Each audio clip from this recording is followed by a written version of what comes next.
আমরা দুজনেই ভোট দিয়েছি, হাজব্যান্ড ওয়াইফ। ও তো তখন জন্ম হয়নি, ও ভোট দেয়নি তখন। 2002 সালে লিগ্যাল ভোটারও, হ্যাঁ। কিন্তু সমস্ত ডকুমেন্টস আছে, মেয়ের যেহেতু বিয়ে হয়ে গেছে, তাই সারনেম চেঞ্জ হয়ে গেছে ওর। এখন সারনেম চেঞ্জ হওয়ার পর আমাদের লিগ্যাল ভোটার আমরা হওয়া সত্ত্বেও ওর নাম আসে। তার জন্য যেখানে যেখানে যাওয়া দরকার সমস্ত কিছু।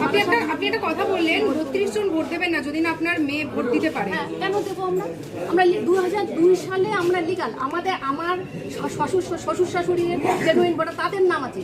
তারপরে আমার বাবা মার ভোটের নাম আছে, আমার বাবা মার ভোটের নাম আছে।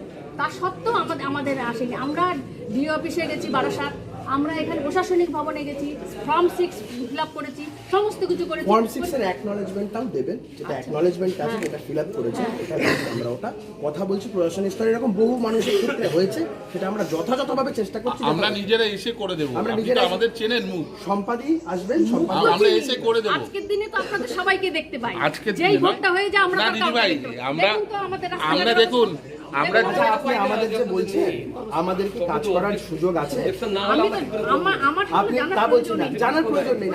আপনি যখন বলছেন আমরা ভোট দেবো, যে আসবে সেই দিকে কিছু কাজ করে। না, তা বলছি না। আপনারা কি একবারও সুযোগ দিয়েছেন কাজ করার?